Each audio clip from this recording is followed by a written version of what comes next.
Found anything? What? Yeah, I've seen some things. Okay. Let me know if there is anything you want to talk about.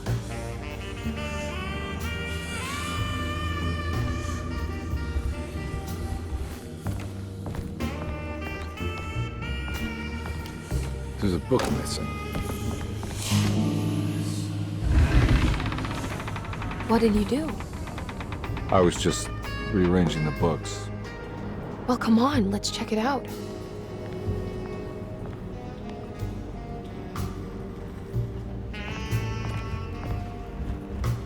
I think I'm beginning to understand. Dr. Gray is dealing with some kind of mass delusion.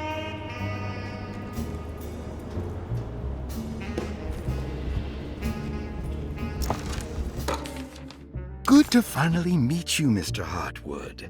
I'm here on the behalf of your brother Philip. You were expecting me, weren't you? Yes. You're from Desero, no? That's right. I just wanted to ask you a few questions to see if there is anything I can do to help you and your family. Okay.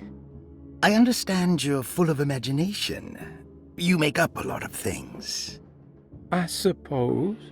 And you obsess over them, blurring reality and fiction. Sometimes. Do you want to tell me about the Dark Man? No, I don't. That's all right. Perhaps there is something else you can tell me. Something you know to be made up, but you hold dear. Juan? John? Who's John? No, Juan Luis Jorge. Oh, wait there a moment. Here, take a look. Is he... Oh, he is the author. It's a magnificent book. Life-changing, even. The real Juan is long dead, but I like to think of him as my friend. My most beloved friend. I see. Do you often do this? Fantasize about people you read about? No. Well, there is Jacob. Who is Jacob? Turn to the last page. Oh, it's a newspaper article. The Prisoner of Ice, Jacob van Ostad. Is he also your beloved friend? Oh, no, Doctor. Not at all. He is the fire that fights fire. Yes, I think it's clear your overstimulated imagination, this mania, needs to be tempered for you to live a normal life. I know your family calls it the Hartwood curse, but I want you to know that there is nothing supernatural about your condition. It's all inside your head. And with that, I'm very qualified to deal with. In time, you will be cured. In time. Yes, in time we will exorcise all your demons, all the dark men. Yeah! Please, Mr. Hartwood, calm yourself. What happened? Oh, don't you worry your little head about it, Miss Hartwood.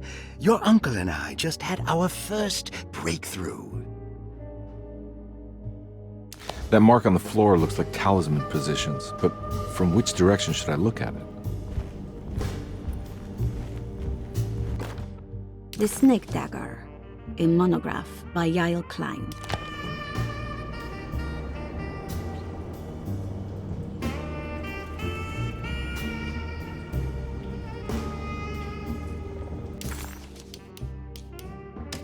The Snake Dagger, a monograph by Yael Klein. In Ludwig Prin's book on pagan rituals called The Mystery of the Grave, as translated by Nicholas Vachy, there are several references to a sacrificial dagger called the Snake Dagger.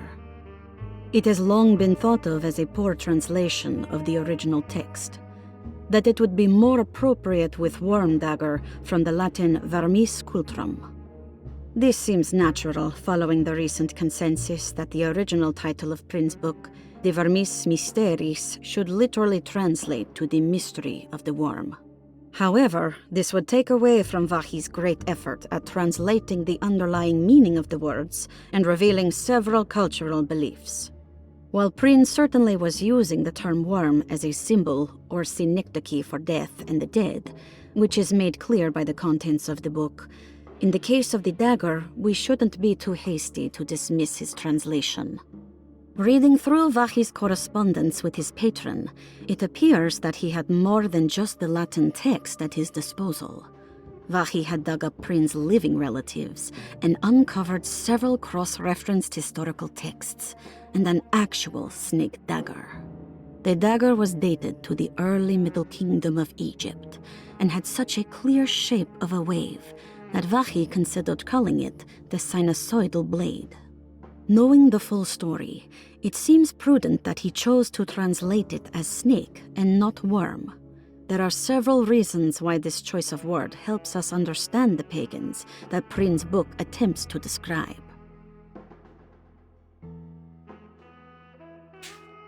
The symbolic value of the shape becomes more apparent when reading about the use for the dagger. In the passage of possession and exorcism, we find the snake dagger poisons the poisoner within the victim and is therefore pacified. Where the literal text would tell us that the worm dagger trumps the demon possessing the victim, it tells us nothing of their reasoning, only that somehow this dagger wins against the demon, like it had the better hand in poker. Vahi's translation allows us to follow the underlying logic to the ritual magic that is being performed. Poison the poisoner sounds like fighting fire with fire.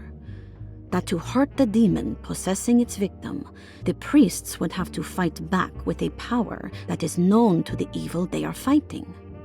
The snake dagger is therefore not only a good way to describe its form, but it also helps us understand how it could be thought of as a useful tool for exorcism. Finally, it also helps us understand their relationship to lunacy, that it was thought of as something poisoning the mind rather than controlling it. What is also interesting to note is that the possessed are always considered poisoned in their head and not their heart. The snake dagger always went to the eye of the possessed, leaving them partially blind, if they had the good luck to survive.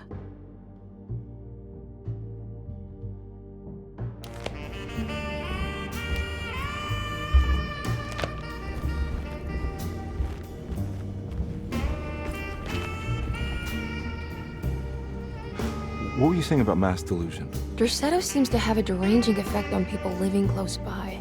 It has a history of creating cults devoted to some nature goddess. Even the name Derceto refers to the cult existing here before the Civil War. Derceto was the name of an ancient fertility goddess worshipped in Syria. Dr. Gray and his friends, however, seem to prefer the black goat of the woods with 1,000 young, or Shub-Nigroth. And that name can only have come from my uncle's twisted mind.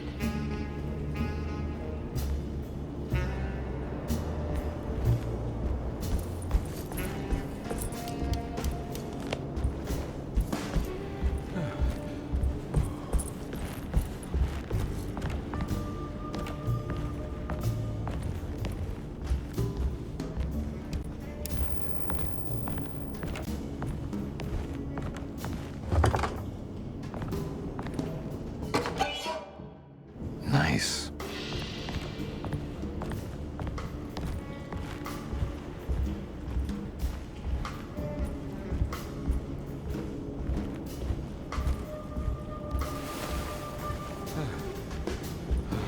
Huh.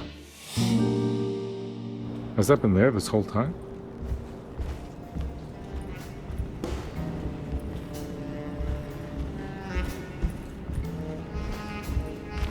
You think all of them are in this cult business? Even Jeremy? I'm not sure any of them have a choice at this point. We just need to find a way to stop all of this.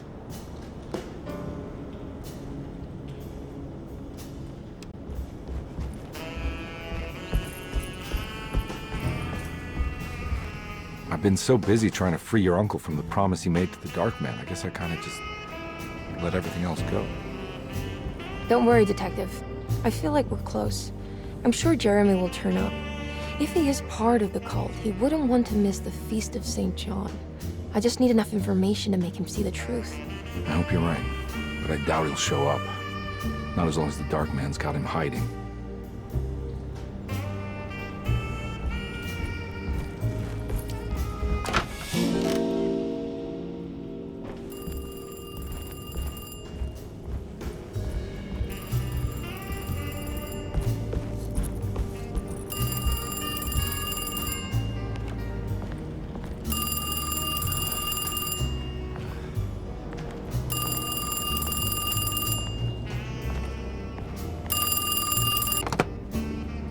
Hello?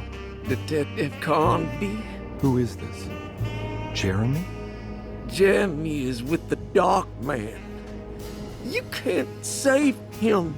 Well, I've done everything he wanted so far, and there's just one more thing on the list. I expect him to keep his promise and return Jeremy unharmed. Get out, Detective. While you still can.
You okay? You look a little frazzled. Just stupid telephone. I know. I tried calling the police earlier. The telephone is completely dead. It's not... Yeah, no, the telephone isn't working.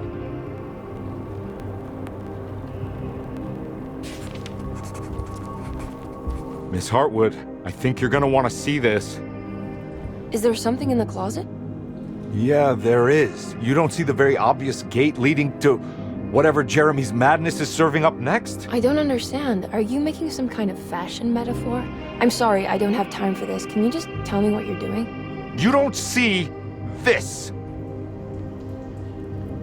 It's fine. It's fine. Catch you later.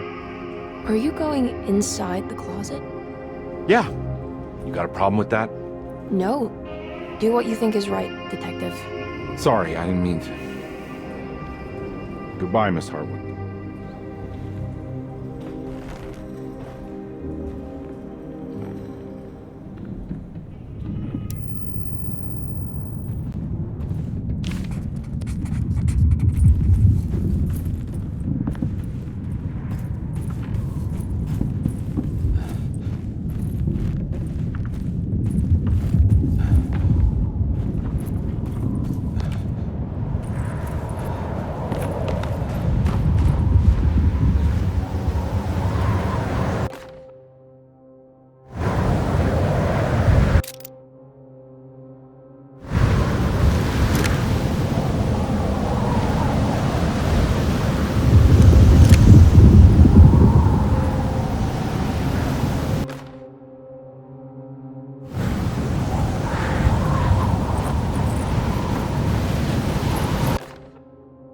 We found the ancient Stellarium perched on a cliff facing the Arctic Ocean after a day of sailing due north of the Eskimo encampment.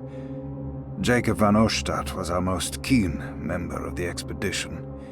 He had been chasing down the source of a peculiar type of crystallized metal present in several sacred items among the natives on the northeast coast of Greenland. The site was a remarkable find for any explorer, and we were all enraptured in our search for enlightenment and meaning. The surviving architecture seemed almost unearthly in origin and astonishingly sophisticated. The metal Jacob was searching for was abundant, almost ubiquitous. We were so taken by our find that we were surprised by the sun falling below the horizon. As we quickly picked up our gear, ready to head back to our camp, Jacob van Oostad declared that he wanted to stay. He was adamant. We begged him to reconsider. The night would be getting colder by the hour, and we feared for all our safety. Jacob refused, threatening us with violence if we wouldn't leave him alone. As the snowfall turned heavier, we left him there on his own. The next day, the weather became worse, and we had to spend hours enforcing our shelter as our tents became increasingly useless. The group had written off Jacob, thinking he must be dead.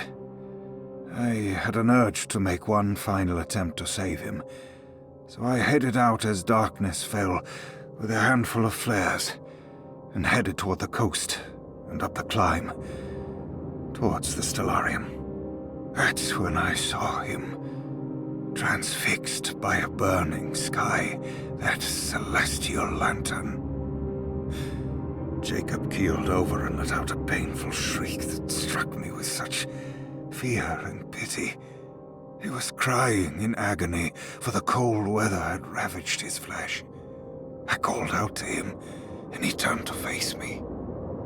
His vacant stare held me in place like a needle through a butterfly, and he said, "You must leave now, Ashtan. Go, and never come back." And so I left.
Hey, you!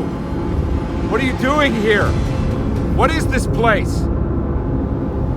Turn back, detective. You're not wanted here. Whoa, take it easy. I'm not your enemy. Oh, you're wrong, detective. You're wrong.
Hey, you!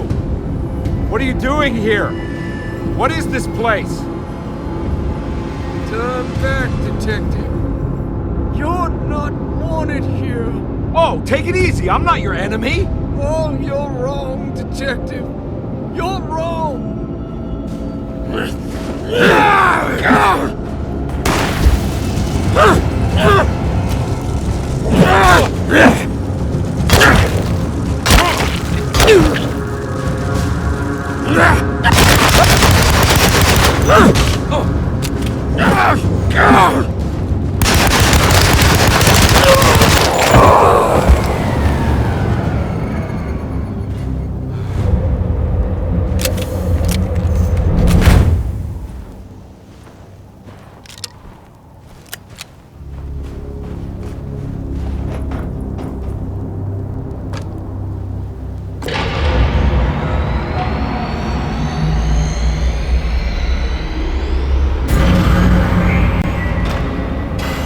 Of course, the Taurus. I figured you wouldn't want your stars aligned, Jeremy, or maybe that is what you need to temper that mania of yours.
stay dead, will you?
Jeremy?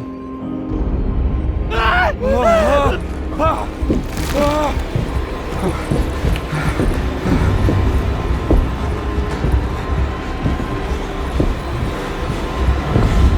did everything! Aren't you happy? Stupid charlatan! What more do you want from me? You want me to lose my mind? Oh, my lord! Doctor! Baptiste! Quick! Jesus. What are you thinking, compadre?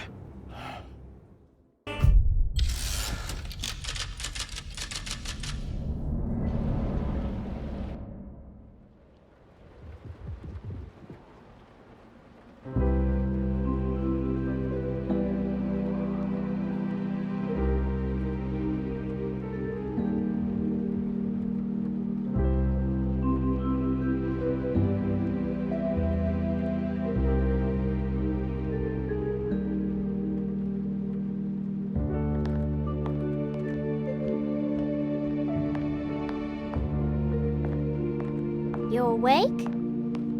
You are awake. Mr. Conby's up.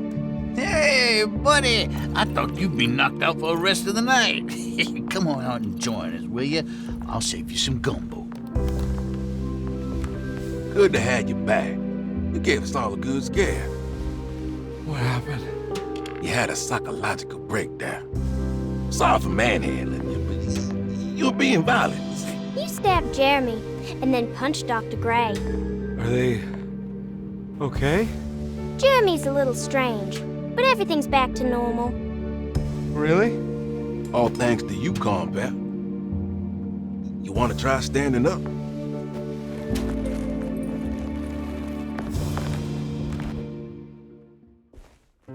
Well, if it isn't the hero of the day. How are you feeling, Detective? Never better. How about you two? Hey, Jeremy, I didn't do too much damage, did I? Things are fine. Very quiet. What's up with him? Painkillers? No. You see, despite you having the finesse of a one-eyed butcher, you managed to lobotomize dear Jeremy. I did what? It's actually quite impressive. It's not like I hadn't considered it myself. I just wish Jeremy could have been helped without reducing his personality to that of an oyster. But he's gonna live. Of course. As long as someone keeps feeding him, he'll outlive the best of us.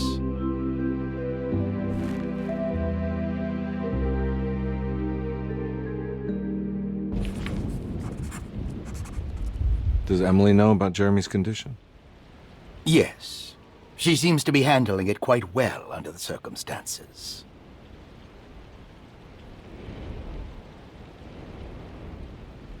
Does she still want to take Jeremy away from Derceto? I will have to insist that you do. This is not that kind of institution. Jeremy, hang on for a little longer, okay? We'll be going back to New Orleans soon. Oh, good. I do so miss the city lights.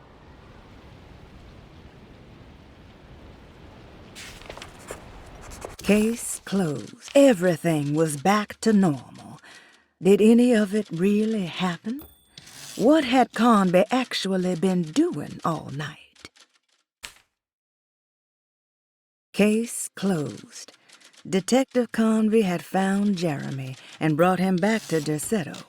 He worried that Emily wouldn't be all that happy with his performance, considering Jeremy's impromptu brain surgery. Maybe she would refuse to pay him in full.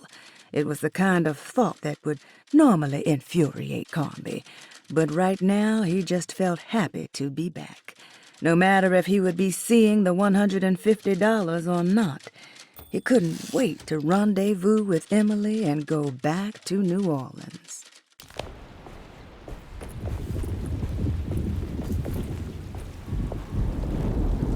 Good to see you back on your feet, Detective. Have some gumbo. Thanks. I'll save it for later.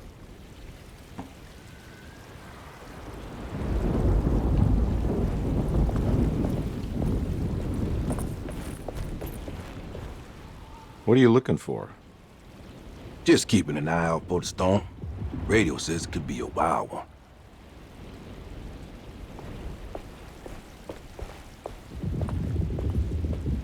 You don't know where Emily is, do you?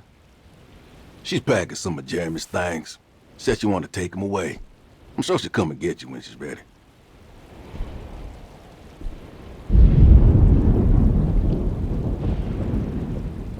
I should probably get a move on then. See you around, compare.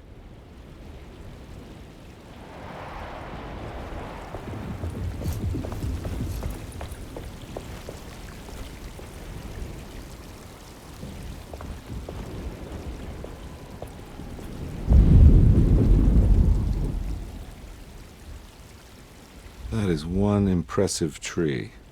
More impressive than you could ever imagine.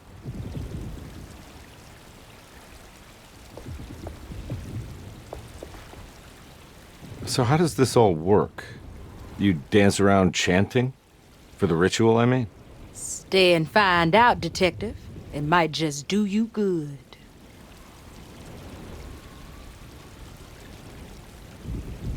You haven't seen Emily, have you? No, Detective. I haven't.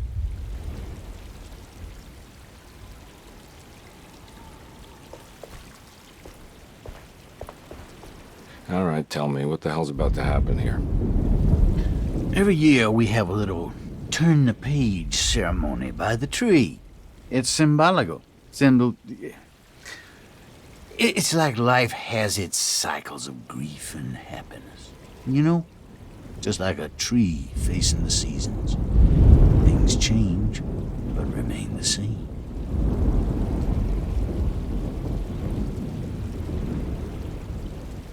So this is basically New Year's Eve, but with a tree metaphor. Exactly. You're so smart. It's about starting again. I mean, who could use a positive message like that more than a bunch of lunatics like us?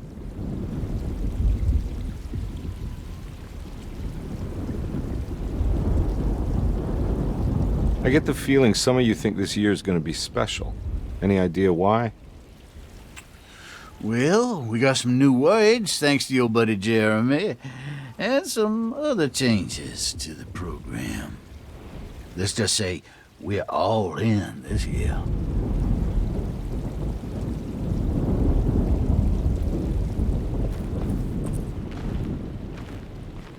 Hey, kid. What are you up to? Preparing for the ceremony. I don't want to disappoint Mother.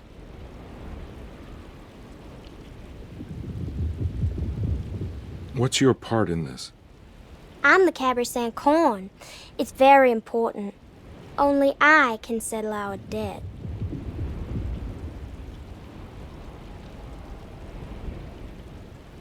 You know, I had my doubts, but you are in the right place, Grace. I think you might be right. For once.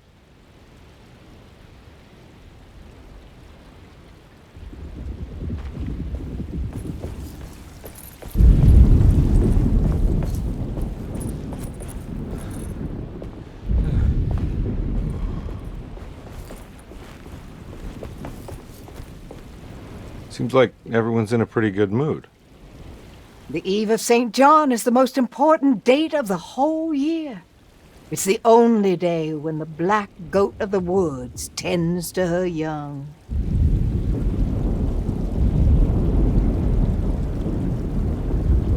I'm gonna go look for Emily.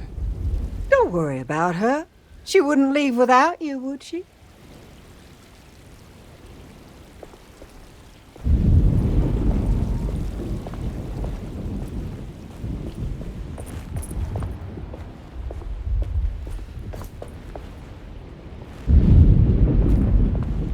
Hey, Ruth. Glad to see you made it back to Derceto. You too, Detective. Make sure to stay for the festivities. It's no Mardi Gras, but it ain't bad.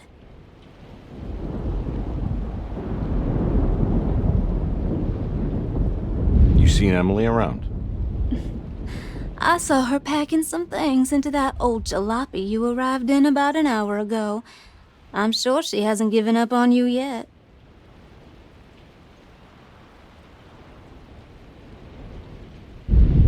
Catch you later. Looking forward to it, Detective.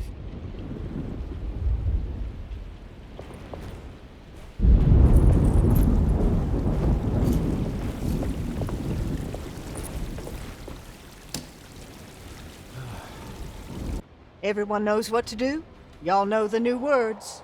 Mrs. Thompson, we talked about this. I'm not sure everyone is comfortable. Doctor, I insist. This is important. We've waited for so long, Doctor. Let's just go with the old song. Not every change is an improvement. Boss, good or bad, we need to move forward. All in, Doc. Let's bet it all. But we don't know what we're dealing with. It'll be okay, Doctor. Better even.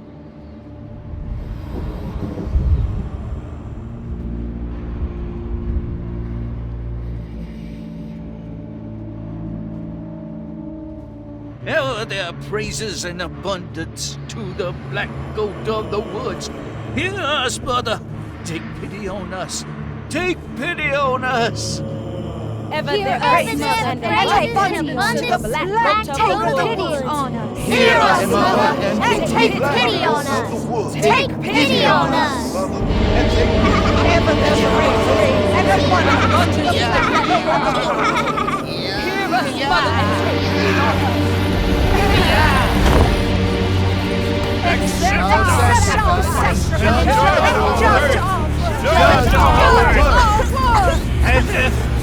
Stop! Are you crazy? This here's what needs to happen, Carlin. Grace! Stop! Stop! Shoot the ground! Shoot the ground!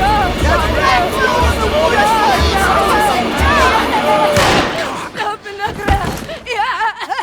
Stop in the Detective, ground! get my uncle out of here.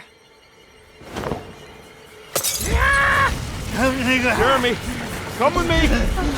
Get over here! Jeremy, come with me! Jeremy, come here! No! There has to be a sacrifice!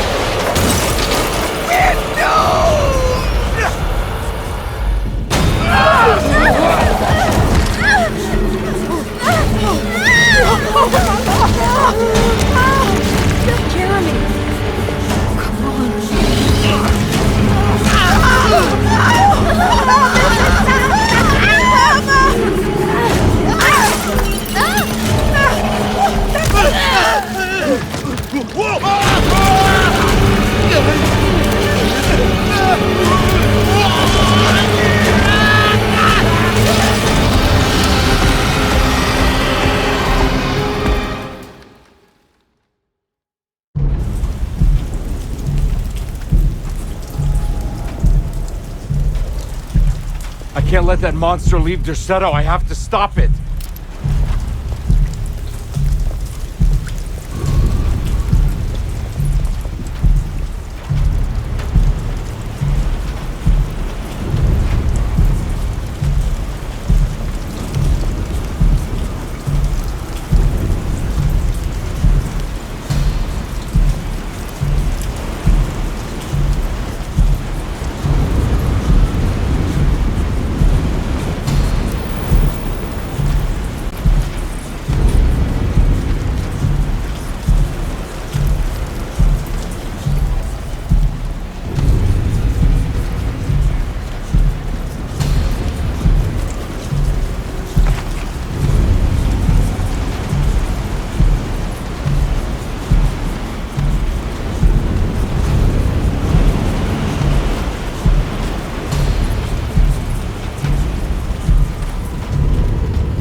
Detective! Oh, what the hell was that? I tried to tell you. There was so much evidence. Their devotion to the Black Goat was like nothing I've ever seen before. I felt so dumb believing any of it, but I'm glad I did. Are you okay? Everything is out of order. This isn't the way the story goes. I shouldn't be alive. Yeah. Well, you're welcome, buddy. How are you doing, sweetie? I kinda like it. You ruined everything, but I'm not mad.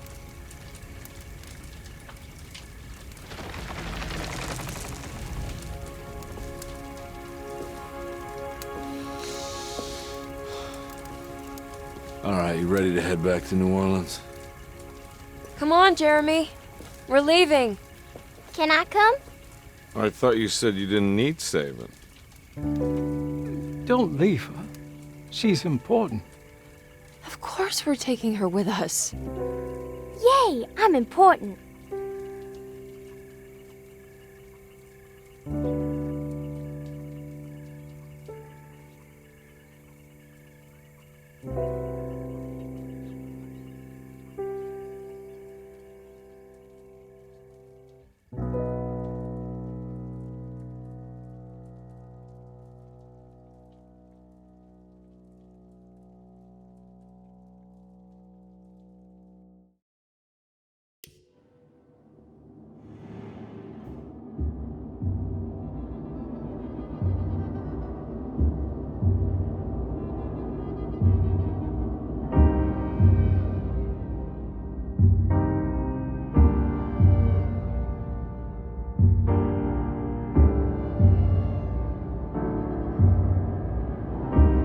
All our good intentions.